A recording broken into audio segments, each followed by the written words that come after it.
The player recaps continue, this time with Terry Rozier. What did we think about him in somewhat of a different role this year? We'll talk about that today on Locked On Hornets. We're Locked On Hornets, part of the Locked On Podcast Network. Your team every day. In a minute, cuz we live.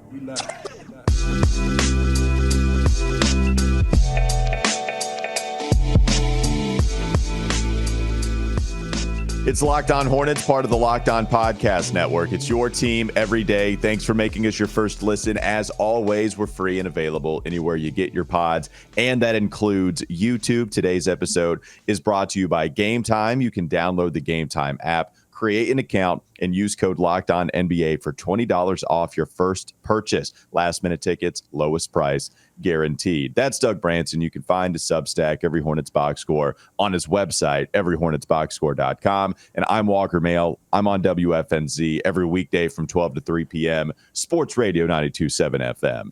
Terry Rozier, Doug, he's the one on the docket for today. Terry Rozier, somebody that has been he's completed 4 years now with Charlotte. I was looking at his reference page. It's weird to see 4 completed seasons. Doesn't seem like it's that long ago since Kemba was traded, and then Terry Rozier was involved in a sign-and trade, and everybody at that time destroyed you're going to try to convince us that you got something in return for Kemba Walker.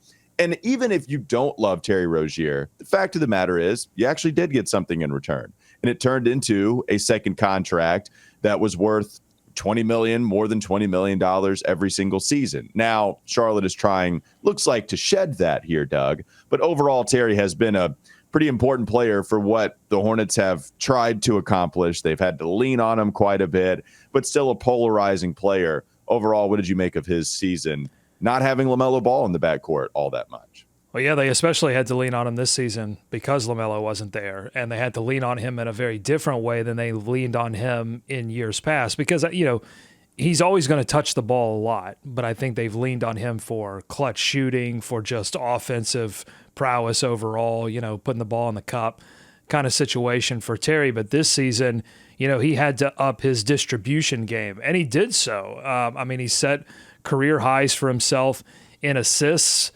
and assist percentage, and he did so without turning the basketball over a ton.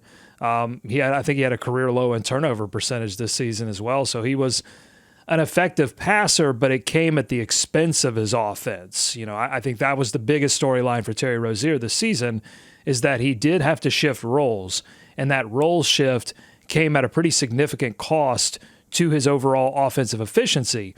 And it goes into the big storyline for the Hornets offense this season, which is that the guys that touched the ball the most were some of the least efficient offensive players on the team. And that's a recipe for, one of the worst offenses in the NBA, which is what the Hornets featured for most of the season. The other storyline for me is that we didn't really get to see some of the transformations that Terry Rozier had promised at the beginning of the season. I think that had to do with the role shift, but he came into media day talking about wanting to take ownership of his defensive effort. I'm sure the past 2 play-in debacles were stinging him a little bit, and he wanted an opportunity to avenge those. He didn't get any of those opportunities.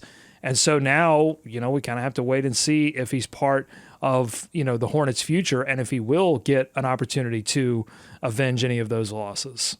Yeah, there's a couple of numbers that I don't want to get too lost in the numbers here, but a couple that show up to me. You mentioned the turnover percentage. It was up from last year, actually, but it was right at his average, with the usage percentage being more than it ever has by actually a pretty decent amount. It was right at 26.9, and the usage percentage each of the last 3 years were about 24, 23. And so the usage went way up.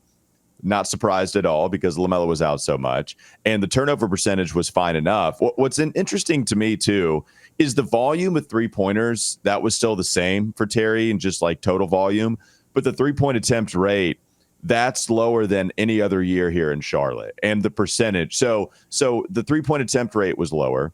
The three-point percentage was lower. He was a lot worse from the corner this season, still taking close to 30% of his threes from the corner. So just so many different categories went against him this season. I think, one, because when this whole team, right, this whole roster and what they experienced this year, that all I think is a good example of when you play for a bad team, your numbers are likely to suffer too. And I think Terry Rozier, I think the shooting numbers are the most indicative, right? Because this guy had proven he's a good shooter already. You give me 3 straight seasons of good volume, shooting over 37%. He's proven already he's a good shooter. But, man, it did not come this year. The clutch stats, where he was always – I mean, we had a conversation last season whether he was the most clutch player in the NBA because he'd been doing it for a couple of seasons in a row. And then that was nowhere to be found this year. Not a whole lot of clutch moments. So just different situation for Terry. And this is somebody that is making a lot of money. I don't think he should be your second highest paid player on a team that is looking to win a playoff series. I don't think that should be the route that the Hornets take. I know that they had been rumored to shop him. I don't think they could find anybody that would agree to take on that kind of contract for Terry. We know it's not a great fit defensively with LaMelo, and while we can appreciate some of the stuff that Terry has to bear, it's just not the smartest thing for the team moving forward, in my opinion. Well, I mean, I see your point. If you're talking on the contract, if you're talking about the context of, wanting to build a roster that can compete in the playoffs and ultimately compete for a championship, I understand that. But at the same time, you have, I think, gotten your money's worth in terms of what Terry Rozier has been able to produce on the floor, unlike some of the other big contracts that this team has handed out. I'm thinking, of course, of Nick Batum and Gordon Hayward. You're at least getting mostly available player who touches the ball a lot and does have a positive to very positive impact on at least one end of the floor offensively. Yes, defensively, you have some issues there, but at least on one end of the floor, you're getting a lot of production for the amount of money that you spent. Yeah, and I know that's the LeBron stat that we just looked at yesterday. I would like the contract. You did absolutely get your money's worth the first contract. But remember, right, he agreed to the extension. He still had to play out his first. And so the first year of his new contract was this season. And I think that's a lot more debatable. But he did have a lot to bear. And the thing is, I just wonder if the Hornets, how hard they're going to try to move him, because the reports were all there that they did at the deadline, and if they're going to be successful in moving him, right? Is there a team that does look at, okay, he's making 21, 23, 24, 26, all the way up until 2025, 26. Where does he fit on our roster as we try to win a playoff series as well? Or is this going to be just a salary dump? That's what happens with these situations, right? The value is so wide ranging. I don't know if a team is going to value, and can Terry play well in the first half at the deadline to where, okay, he's shooting 40% from three. Things change so drastically in the NBA. Well, all of a sudden, now Terry is a valuable commodity for a championship or some kind of conference finals hopeful team, where now it's valuable to have Terry on your roster. It can change like week to week, Doug, with Terry's value coming into next season. It'll be interesting to see how Charlotte operates with him. I would still argue that you got your money's worth this season, because he did change roles. He didn't complain about it. He still was able to produce in some of your biggest wins of the season. I mean, you go down the line, the win that they had in March against New York, that game they should not have won. That was a big game for Terry Rozier. 38 minutes, 25 points, 5 rebounds, 7 assists. I mean, he's all over the floor doing all kinds of things. The win against Miami, that 108-103 win, he didn't shoot very well, but he was still a factor in that game. Win against Minnesota, he was a big factor in that game. Atlanta, same thing. I mean, he had the clutch shots all over the place in that game against Atlanta that they won. He tortured Atlanta this season. In fact, several of those wins, a lot of that was Terry Rozier. So, I think you still got your money's worth. Yeah, sure. I get that. That's fine. And that blowout win against Milwaukee, that was also a big Terry game. 39 points against Milwaukee in that big blowout. So overall he was not very efficient. But I would also argue that if they had some better talent and everybody wasn't injured, if Terry, if LaMelo goes out, okay, and everybody else stays healthy, I wonder what those Terry numbers start to look like at that point, because then you got a few more guys to pass to. You got a functional offense. That's the thing. Terry handed the team and said, all right, now you have to go and distribute and make things happen for this team because LaMelo's not here. Oh, also, everybody else is injured too. So, go and try to make that work. Sure. I know I sound like I'm making excuses, but at the same time, you have to look at reality here. Oh, no. I understand. Yeah, you I'm sorry. Because here's why I'm high. Okay. Because, look, I think we all know what the weaknesses and the strengths of Terry Rozier are. But I also think that we get a little too down into the numbers sometimes, and we forget that this dude goes out. He's a warrior, man. He goes out and produces. He sweats. Like, he works hard. And he works hard in the offseason, and he comes in and he gives you everything he's got. And that's you gotta be able to put a dollar amount on having that. Now, you want to supplement that with some other talent, but you got to put a dollar figure on a guy that's going to come in and give you his all every night. Offensively. No, and that's just how it is, right? Like that, fine. Like, no, and I'm with you. Like, Terry, it's wide ranging, and the fact of the matter is, like, he showed up big in some of the 27 wins that they had over teams that are play-in bound. Like, that's just the thing. The whole talent is almost my argument as well. The second highest paid player, like, that's what's tough. I know you are talking about all you want is a playoff series win. I don't know how much that can happen with him being the second highest paid. Now we're going to see what happens with Miles, right? Like, and Terry even being second highest paid, there are ways around it, especially if your younger players aren't ready for their second contract and they're better still, right? So LaMelo not making as much money as Terry, but LaMelo is obviously better. That's a Miles good Bridges. No, it is good. The rookie scale contract, hell yeah, I'll take that any day. And then Miles Bridges. Not great for the rookies who are playing awesome. I'm sorry to you guys, but it's great for team building.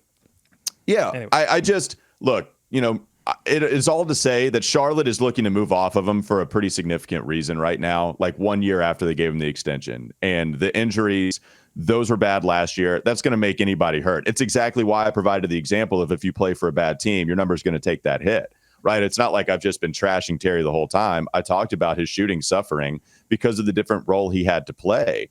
But I look at the future and I see Terry Rozier off of it.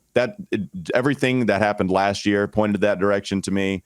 Everything I see as far as the way that this team does need to build, LaMelo is your point guard. If Terry and LaMelo can't exist defensively on the floor at the same time, and Terry's making $25 million, then what are we doing, right? Like, we're just going to keep him and just not. Well, I wish we would have gotten more of a sample size to get some more evidence of that not occurring. Because I think Rozier had every intention of proving that wrong, and things just went screwy this season. Anyway, but last year it was bad too, though, right? Like that's what I'm saying. We didn't get. I don't think we got enough of a sample size in this previous season to really make that determination before things went topsy-turvy. All right, yeah. So let's continue this conversation going into the next break, and then maybe even later. Let's do this later. All right, let's go back because I did want to get to need some time to cool off. Go to our corners.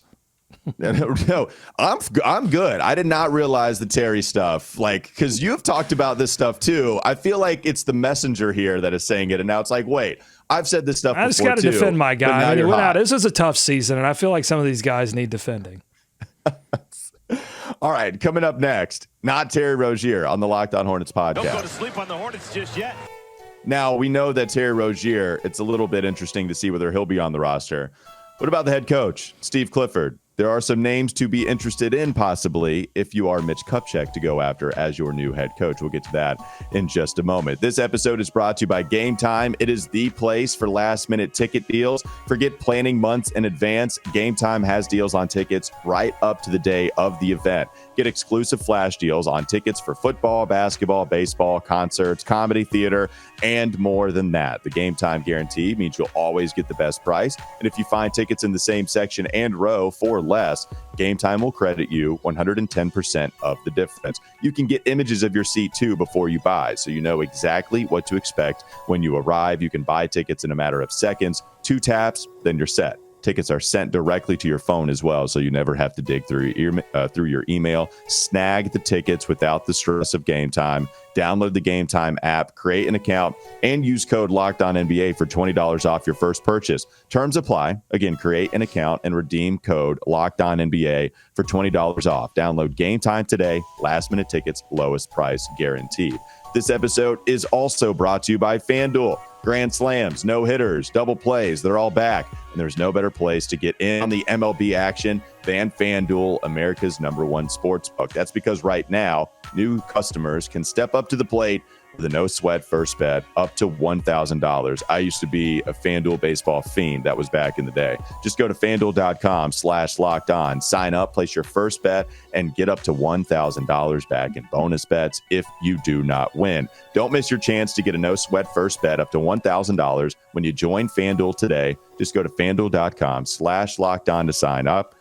FanDuel, official partner of Major League Baseball. All right, more Locked On Hornets coming up next. Doug, we had an interesting conversation on WFNZ yesterday, and I believe you put this out on the YouTube channel as well, this question that people can go visit, and you can still vote on it, I believe, if you want to. The question was whether you would want to inquire about Nick Nurse or not. The head coach used to be the head coach of the Toronto Raptors, who won a championship in his first year with Toronto. That coincided with the only year that Kawhi Leonard played with Toronto. But hey, Kawhi, Nick Nurse, they got the job done. He got the job in Toronto after they decided to fire Dwayne Casey, winning coach of the year that same season. Mm-hmm. Nick Nurse steps in, and then they decide to trade DeMar DeRozan, get Kawhi Leonard, and of course, again, that's how they win the championship. So he was 227 and 163 in 5 seasons as Toronto's head coach. They went 500 this year.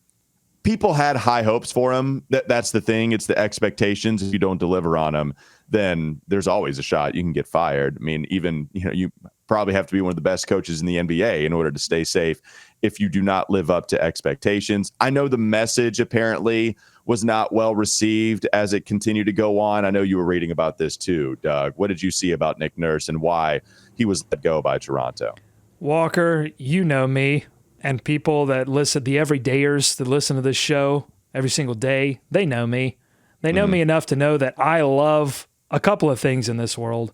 One of them is a coach that can get 50 wins, the big 5-0, get 50 wins in an NBA regular season, and how I'm dying to have a head coach that can accomplish that feat again for the Charlotte Hornets. And that would be, a Nick Nurse. But I'm troubled by a couple of things. One, after winning a championship in Toronto, no, Kawhi Leonard, but in Toronto, a place that's, I'm sure wants to see another championship. But I mean, to get one championship in a place like Toronto, it'd be similar to getting one here.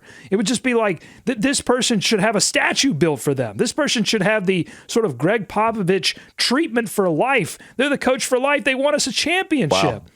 And yet, here we are, Nick Nurse fired. So one of the things that troubles me is what went wrong. And according to this athletic reporting by Shams Charania and Eric Kareen, what went wrong is that, they're blaming Nick Nurse for some of the culture issues in Toronto. And Gary Trent Jr.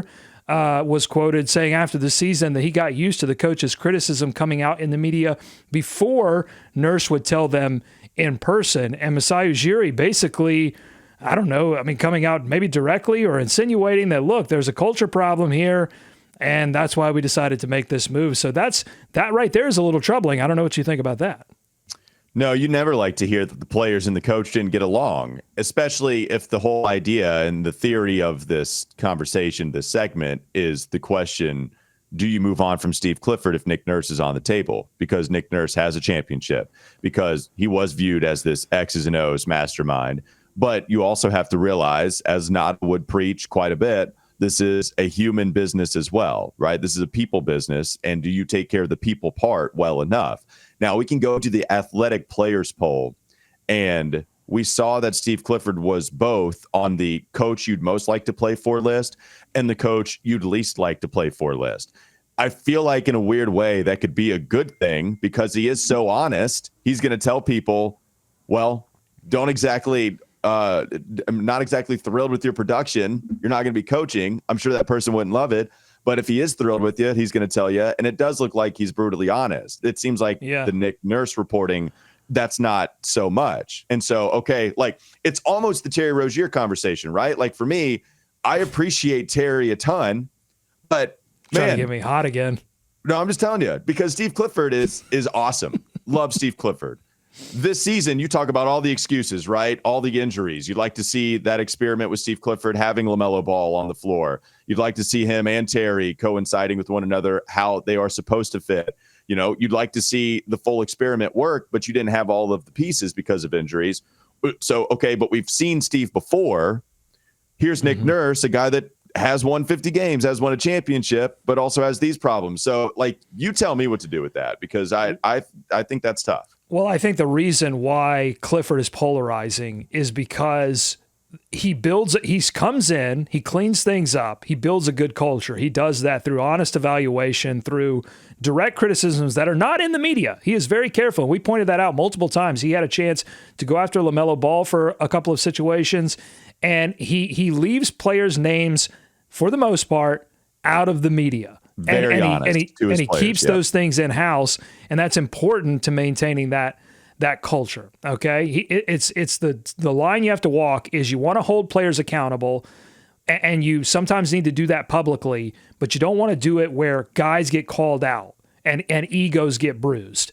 Especially in this era where players are feeling more power to move on to certain situations when they don't like their current situation. Okay.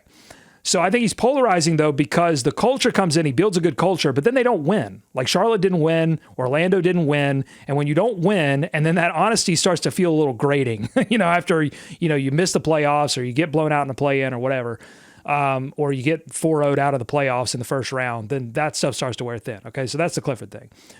But back to Nick Nurse, I wanted to read some of the comments from this post where, again, fans voted.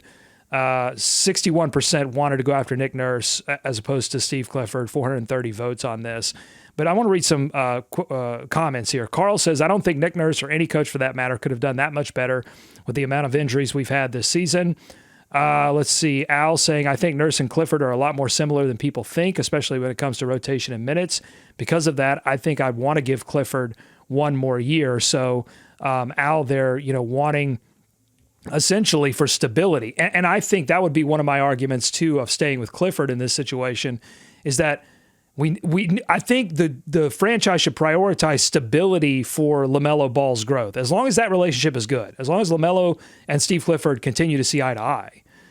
Changing coaches year after year, I don't think is great for any star player. Now, you might have another star coming in, so maybe that voids this argument a little bit if a Wemby or somebody else comes in. And I think that's interesting, Walker. Like, if they get the number one pick and it's Wemby, all of a sudden, as a organization, do you look at it and go, okay, maybe we were going to stick with Clifford, but now, maybe we need to go to Wemby's camp, or maybe we need to figure out what our situation is, because all of a sudden, this plan of competing may have accelerated. Well, all we do is transfer file segment content from James Borrego to Steve Clifford in that situation. The question that was surrounding Borrego was, could he be the guy that Brett Brown wasn't? Could he be the guy that not only had the rebuilding team, but also took them to the promised land of winning a playoff series? So the rebuild, if you get your Wemby, you have LaMelo, it starts immediately trying to get back to the postseason. And again, Miles Bridges is always another thing you have to consider when having that conversation. Or do you just want to go after the guy that was able to have a championship in his first season, albeit with a heroic performance from Kawhi Leonard when he was actually playing consecutive playoff games? And so that is a huge deal. Now, I wonder about the relationship stuff with Nick Nurse, if that actually deters you more, because you already have something good in place relationship-wise with your star player in LaMelo Ball. Do you want to get rid of the guy that LaMelo likes and then go after Nick Nurse, who players reportedly didn't love, or at least some? I don't know about all of them. Gary Trent Jr. seems to be one. Do you want to go ahead and play that game and possibly lose? That would be scary to me. I think, too, as far as the bringing a young star in, is there anybody that is going to be a better teacher as far as some of the fundamentals, the good old fat? It's so boring. I even said it. But defensively, right? You talk about culture. Is Steve Clifford the best guy to teach some of that stuff to your young players. And I think, I think Steve Clifford might be the guy that you just stick around with.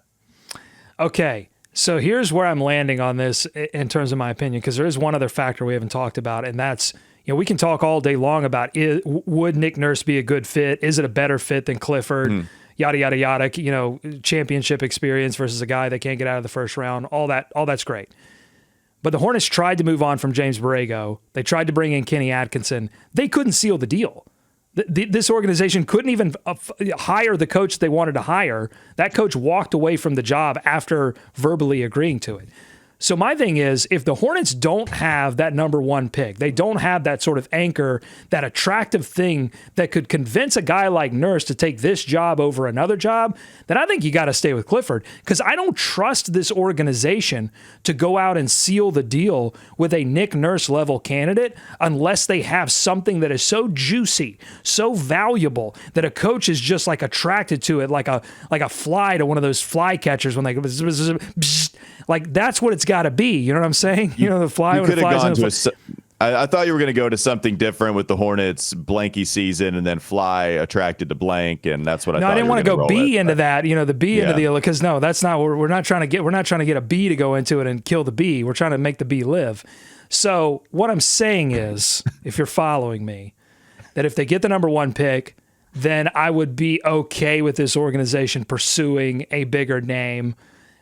Especially a name that has won 50 wins. I always come back to that. It's like, okay, fine. Maybe a couple players didn't like him, but look, baby, he did it twice. He not only won 50 games in one season, he did it twice. And that's super attractive to me. So if they get the number one pick, I think they can explore it. But otherwise, you got to stick with Cliff. I like your meme coming to life of the guy pointing to his temple and saying, if you don't go after a coach, you can't be turned down. And that's the whole reason for you not moving on from Steve Clifford. I will think about it. And you know what? I think I like it. Well, and team sale, team sale's the last factor here. Team sale, anything goes. I think it would be a guarantee that if they sold the team to another group, that they're going to look, especially if they got, one or two in the draft, then they're going to look for another coach. All right, let's get to the last segment. Coming up next on the Locked On Hornets podcast. Don't go to sleep on the Hornets just yet. Just briefly, wanted to look at the history of Mitch Kupchak actually hiring coaches, not only what he's done in Charlotte, but what he did during his Lakers tenure. And then we're going back. We're going back to the Terry Rozier conversation. This episode is brought to you by PrizePicks. It's a daily fantasy app where you can pick 2 to 6 players, and if they score more or less than their PrizePicks projection, you can win up to 25 times your money on any entry. There's no competing against other people. It's just you versus the projections available, and they offer projections on any sport you watch. That includes the NBA, the NFL, the MLB, men's and women's college basketball, WNBA, soccer, esports. There's so many other sports. Please just go check it out because there's so many. I'd be here all day if I listed every single sport they offer projections on. Plus, entries can be made in 60 seconds or less. It's that easy. You have safe and fast withdrawals, and they're currently operational in over 30 states and even Canada. Download the PrizePicks app or go to prizepicks.com. Sign up and play daily fantasy sports. First-time users can receive a 100% instant deposit match up to $100 with promo code Locked On. If you deposit $100, they give you $100. If you deposit $50, they give you $50. Do not forget to enter promo code Locked On at sign up for an instant deposit match up to $100 with PrizePicks. All right, one more segment to go. Locked On Hornets. All right, Doug, just real quickly on the coaches front, I did want to go through Mitch Kupchak's history as an executive and look at all of the coaches he's hired because there are a decent amount and perhaps more than you would think considering the first 10, 11 years consisted of Phil Jackson, really, except for the 1 year that he took a break. So Mitch Kupchak takes control in 2000. He hires, he inherits Phil Jackson. Phil Jackson, easy choice. You're going to keep him, yada, yada, that. Rudy Tomjanovich is the guy in between Phil's break. Then Phil comes back, wins the championship again, second Kobe stint. And then you have Mike Brown, who you hire. So, big names with the Lakers. So Mike Brown is your coach, but it doesn't last very long. Mike Brown is only a coach for one full season. And then remember, the next year, after 5 games with Steve Nash, Dwight Howard, they're 1-4. Mike Brown is immediately gone. So they fire him immediately, okay? Because you're not about to lose with that squad. Mike D'Antoni eventually takes over after you have some interim guys like Bernie Bickerstaff. He goes there, and then it's D'Antoni who they hire. 40 in this year, but That's yes, fine. 50 wins with D'Antoni. And then D'Antoni the next season, it's 50 losses. They went 27 and 55, and then they move on.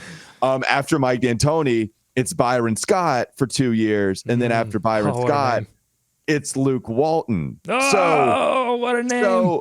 So look, it's Mike Brown and D'Antoni are interesting because D'Antoni had his success with the Rockets. We know Mike Brown is currently having some success with Sacramento, right? Luke Walton, might have been the worst coach in the NBA, even when he got a second stint at this thing with Sacramento, oddly enough. And then Byron Scott, it just didn't work out at all either. Some of that is the Lakers family thing. So it's not like the only thing to do is to say that it's not a glowing history of Mitch Kupchak making the decision on who some of these head coaches are going to be for his organization. Now, how much do you hold that against him? Because it's a fair question. Well, and how much would he have the final say in that? It felt like through that coaching process that there was a little bit of outside. Well, you have Kobe.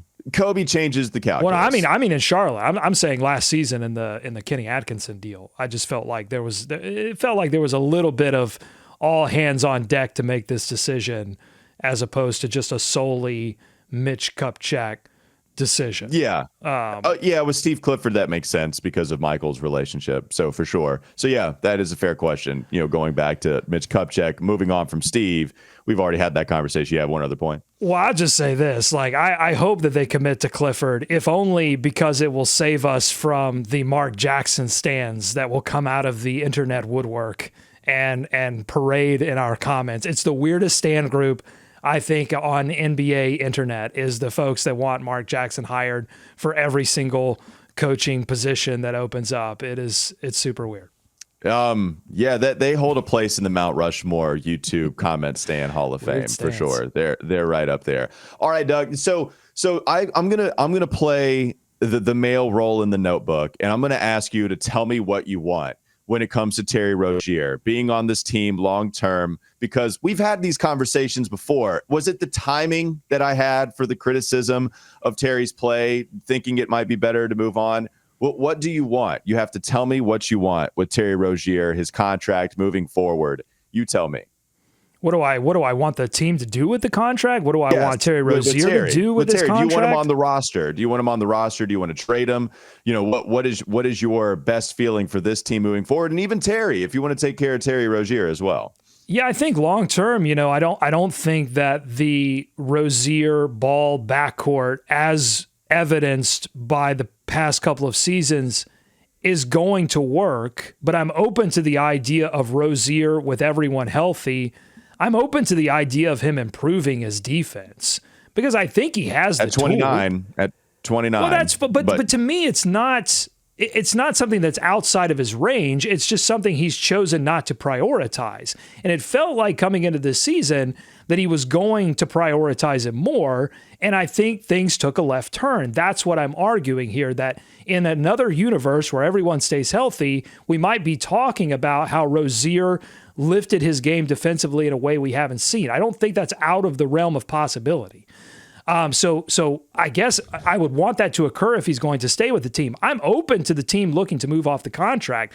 I just don't know how realistic that is because I honestly can't believe they couldn't find a buyer at the deadline with I know Rozier was struggling at the time, but I think teams can look past that and understand what kind of weapon he can be. And there were teams out there, including the Los Angeles Lakers, who are doing fine now, but then needed offense. And you couldn't get anyone to bite on it. And so I just question whether you're really going to get anyone to bite on it unless there are significant improvements in the statistics across the board and in the two-way play. And look, they're going to most likely make an addition with Miles Bridges. You're hoping that, again, some time with Mark Williams, a legitimate center, can improve some of the defensive issues that they have apart from what's happening up top. It's going to help. Those things kind of work in tandem. If your guards are letting everyone by and you have no one down low, that's going to expose the defense in a very special way. So hopefully all of those things kind of come together because, look, Terry is somebody that can produce at a high level offensively. Like, we call him Scary Terry for a reason. That's a thing. Like, he shows up big time in the middle of the fourth quarter and late in games. And you need, look, when you're talking about all the things you need to win in a playoff series, you do need guys that can commit on the defensive end of the floor. That's absolutely true. Look at what's happening across the NBA playoffs right now. It is a completely different game. Some of the scores are lower. Look at what's happening to Cleveland. Some of these teams that were built for regular season winning are collapsing in the playoffs right now. But you also need guys that can knock down big shots, can get their own shot, the scary shuffle, the move that he makes to get open in the corner. That's a big time playoff type move. And so I think you need those guys too. So if the right offer were to come, I would totally be open. I see all of your points, Walker, but at the same time, I'm not going to sit here and say that Terry Rozier is not valuable to an NBA team. That's just absurd. Oh, yeah, he makes impacts all over the floor, and I think I do think he has some leadership qualities as well.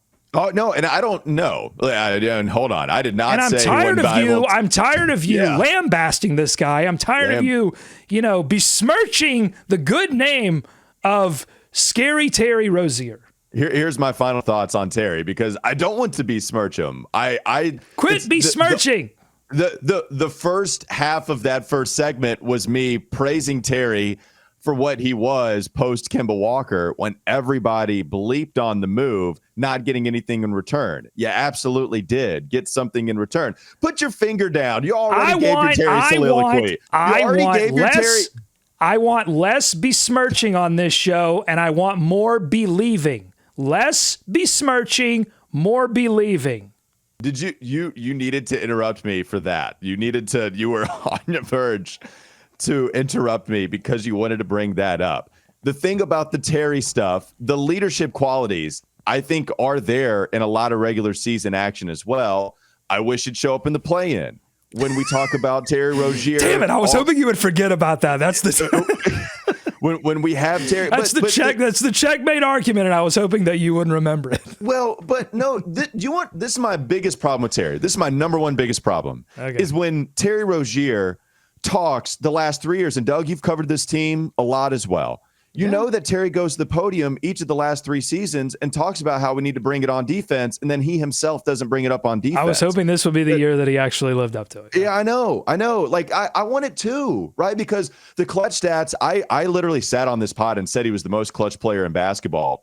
Whenever, it was 2 years in a row, right? Usually the math heads will and deservedly so, just like usually the right math is to say, oh, it's going to come down this season. But Terry did it 2 years in a row. It's like, okay, this guy is just legit Scary Terry in those times, except he goes to the podium and then he says we need to amp it up on defense, and then he's not good ever.